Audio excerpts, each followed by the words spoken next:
베드로후서 1장 두 구절 묵상입니다. 베드로후서 1장 10절 말씀. 그러므로 형제들아 더욱 힘써 너희 부르심과 택하심을 굳게 하라. 너희가 이것을 행한즉 언제든지 실족하지 아니하리라. 베드로후서 1장 21절 말씀.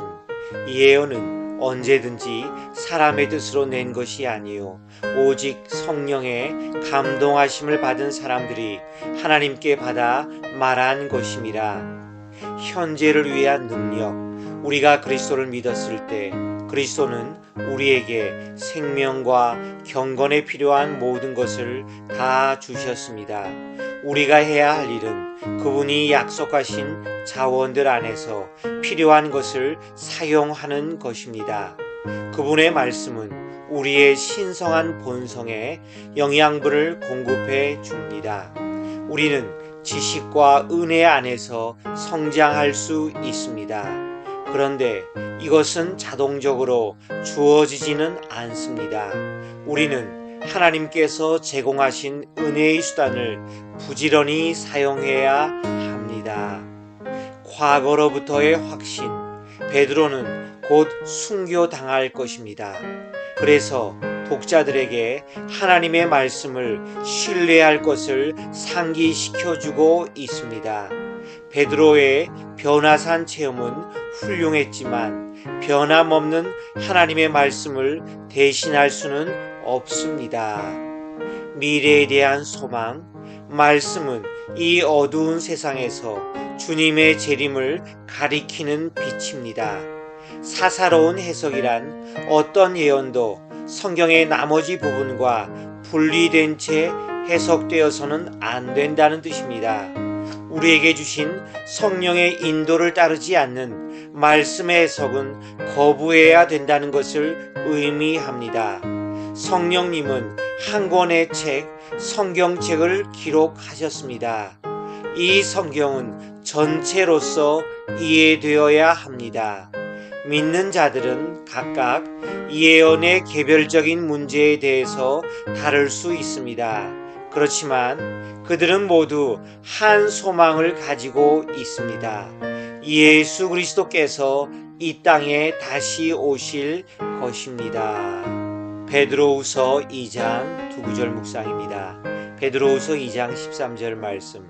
불의의 값으로 불의를 당하며 낮에 즐기고 노는 것을 기쁘게 여기는 자들이니 점과 흠이라. 너희가 함께 연회할 때 그들의 속임수로 즐기고 놀며.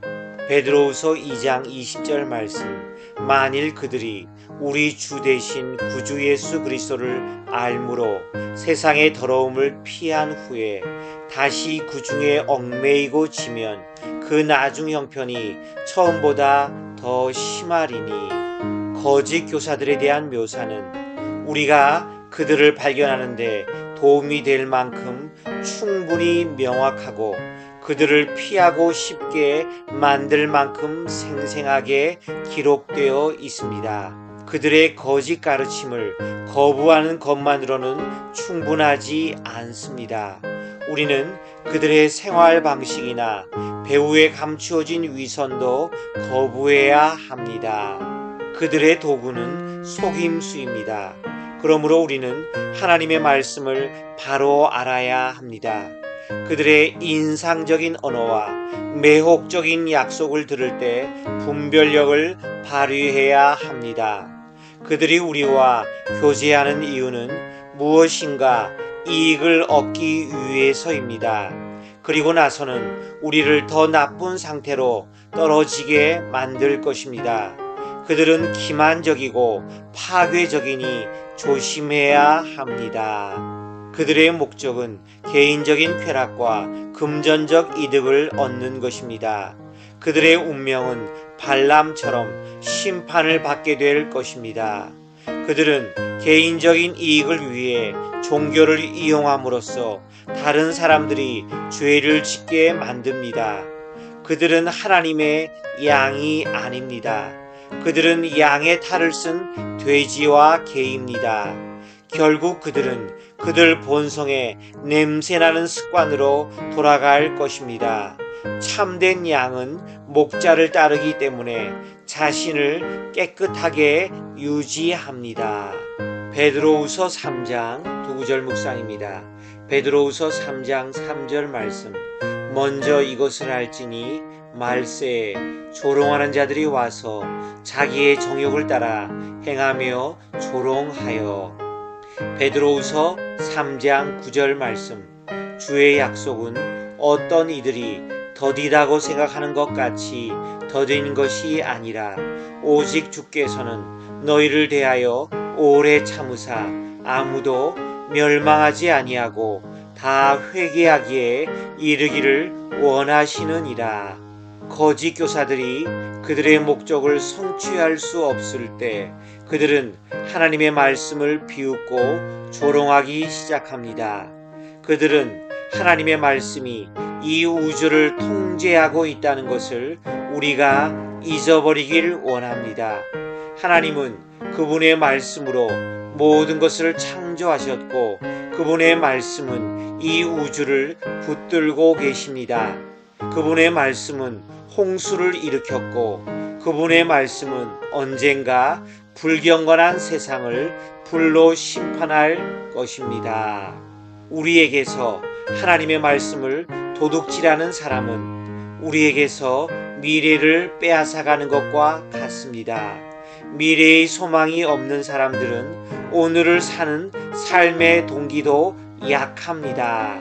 베드로가 사랑하는 자들아 부지런하라, 그리고 사랑하는 자들아 조심하라 라는 말씀으로 끝을 맺는 것도 당연합니다.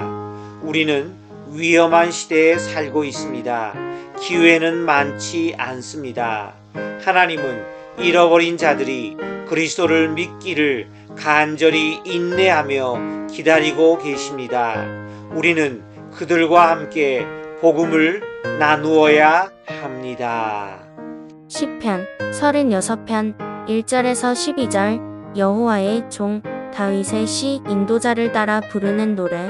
악인의 죄가 그의 마음속으로 이르기를 그의 눈에는 하나님을 두려워하는 빛이 없다하니 그가 스스로 자랑하기를 자기의 죄악은 드러나지 아니하고 미워함을 받지도 아니하리라 함이로다. 그의 입에서 나오는 말은 죄악과 속임이라. 그는 지혜와 선행을 그쳤도다. 그는 그의 침상에서 죄악을 꾀하며 스스로 악한 길에 서고 악을 거절하지 아니하는도다. 여호와여, 주의 인자하심이 하늘에 있고 주의 진실하심이 공중에 사무쳤으며 주의 의는 하나님의 산들과 같고 주의 심판은 큰 바다와 같으니이다. 여호와여, 주는 사람과 짐승을 구하여 주시나이다. 하나님이여, 주의 인자하심이 어찌 그리 보배로우신지요. 사람들이 주의 날개 그늘 아래에 피하나이다. 그들이 주의 집에 있는 살진 것으로 풍족할 것이라. 주께서 주의 복락의 강물을 마시게 하시리이다. 진실로 생명의 원천이 주께 있사오니 주의 비단에서 우리가 빛을 보리이다. 주를 아는 자들에게 주의 인자하심을 계속 베푸시며 마음이 정직한 자에게 주의 공의를 베푸소서. 교만한 자의 발이 내게 이르지 못하게 하시며 악인들의 손이 나를 쫓아내지 못하게 하소서. 악을 행하는 자들이 거기서 넘어졌으니 엎드러지고 다시 일어날 수 없으리이다.